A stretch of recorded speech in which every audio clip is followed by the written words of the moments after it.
ওমরে ফারুকের ইন্তেকালের ঘটনাটা বলেই আমরা মুনাজাতের দিকে যাব। শুনবেন? শুনতে চান? উনি স্বপ্নে দেখলেন একটা লাল মোরগ ওনাকে 3টা ঠোকর মেরেছে।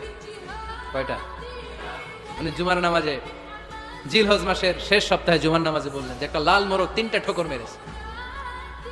মুগীরা ইবনে শুবা রাদিয়াল্লাহু তাআলা আনহুর দাস আবু লুলু আল মাজুসি, এই লোকটা খঞ্জর বানাতে পারতো।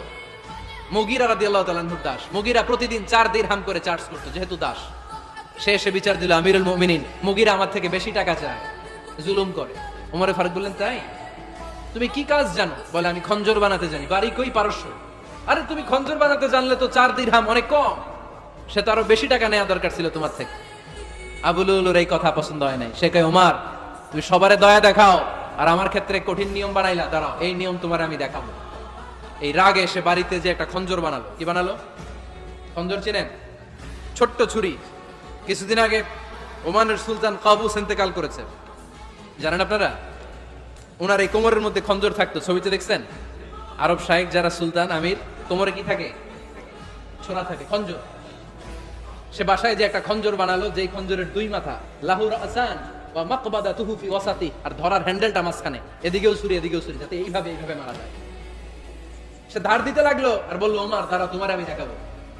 ওমরে ফারুক মসজিদে নববীর ইমাম, ফজরের নামাজের সময় এ আবু লুলু আল মাজুসি বুরনুস পরে, চাদর পরে, লুকিয়ে লুকিয়ে, সে অগ্নি উপাসক, মুমিন নয়। ওমরে ফারুককে অ্যাটাক করার জন্য গেলেন মসজিদে নববীতে। ওয়াকানু ইউসাল্লুনা বিগালাস, তখন ওনারা অন্ধকারে নামাজ পড়ে। নামাজের সময় যখন হলো, লুকিয়ে লুকিয়ে প্রথম কাতারে ওমরে ফারুকের পিছনে মুয়াজ্জিনের পাশেই দাঁড়ানো, হাতে খঞ্জর। একামত হলো, ওমরে ফারুক সালাত শুরু করলেন, ফজরের সালাত, আল্লাহু আকবার। নামাজ শুরু করলেন, সূরা ফাতিহা বললেন। আরেকটা সূরা যখন পড়তে যাবেন, in the meantime Abu Lulu এই খঞ্জর নিয়ে ওমরে ফারুকের বুকের মধ্যে 3টা স্টেবিং করলেন। একটা মারলেন নাভির নিচে, মারার সাথে সাথে পাকস্থলী কেটে গেল। আরেকটা মারলেন পাজরে, পাজর ছিঁড়ে গেল। 3টা মারার পরে ওমরে ফারুক বললেন, কাতালানি আল কাল, এক কুকুর আমাকে মেরে ফেলেছে।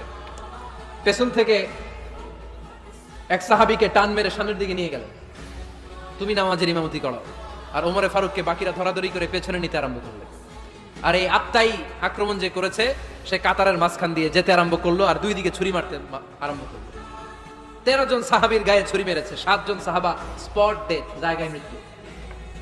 এই ভয়ঙ্কর অবস্থা দেখে এক সাহাবী বুরনুস, এক ধরনের জুব্বা আছে মাথাওয়ালা, অনেকে জ্যাকেট পরছেন না এরকম মাথাওয়ালা, লম্বা জুব্বা আছে, আর উপরে শীতে পড়ে মাথাওয়ালা। এই মাথাওয়ালা জুব্বা বের করে এক সাহাবী জালের মতো তার দিকে উড়ায় মারল। ওই বুরনুসের মধ্যে পেঁচিয়ে আবু লুলু মাটিতে পড়ে গেল আর সুইসাইড করে ফেলল, নিজের বুকে নিজে মেরে আত্মহত্যা। যেই সাহাবীকে ইমামতির জন্য দাঁড় করালেন, উনি ছোট্ট সূরা দিয়ে প্রথম রাকাতে সূরা আল কাউসার, দ্বিতীয় রাকাতে সূরাতুল ইখলাস দিয়ে নামাজ শেষ। ওমরে ফারুক বেহুশ। ওমরে ফারুক কি? হ্যাঁ, বেহুশ। সবাই কান্নাকাটি করতেছে, সবাই দেখতে গেলেন, এখন হুঁশ ফিরে না। মুখের মধ্যে, মুখ খুলে রাষ্ট্রের চিকিৎসক মুখের মধ্যে দুধ দিলেন, ওই নাভি দিয়ে দুধ বের হয়ে যায়, পাকস্থলী কেটে ওখান দিয়ে দুধ বের হয়ে যাচ্ছে। তারা বললো, উনারে বাঁচানো সম্ভব না, দেখেন হুঁশ ফিরে কিনা। হুঁশ ফিরলে উনার পরে কে আমির হবে, উনি যেন প্যানেল ঠিক করে দিয়ে যায়। সবাই তাকিয়েছে ওমরে ফারুকের চোখের দিকে। আল্লাহর মেহেরবানিতে ঘন্টা খানিক পরে উনি চোখ খুললেন। চোখ খোলার পরেই বলেন নাই, ও মা আমি মরে যাই। চোখ খোলার পরে উনি বলেন নাই, কে মারলো আমারে। চোখ খোলার পরে উনি বলেন নাই, আমার পরে নেতা কে হবে। চোখ খোলার পরে সর্বপ্রথম কথাটি ছিল, আসল্লান নাস, আমার নেতৃত্বে যে ফজরের নামাজটা শুরু হয়েছিল, এটাকে ঠিকমতো তোরা পড়েছিলি? আমার নেতৃত্বে যে ফজরের জামাত শুরু হয়েছিল, সেটা ঠিকঠাক মতো সমাপ্ত হয়েছিল কিনা আগে বল। আসল্লান নাস, নামাজটা হয়েছে কিনা বল। সুবহানাল্লাহ বলতে পারলেন না?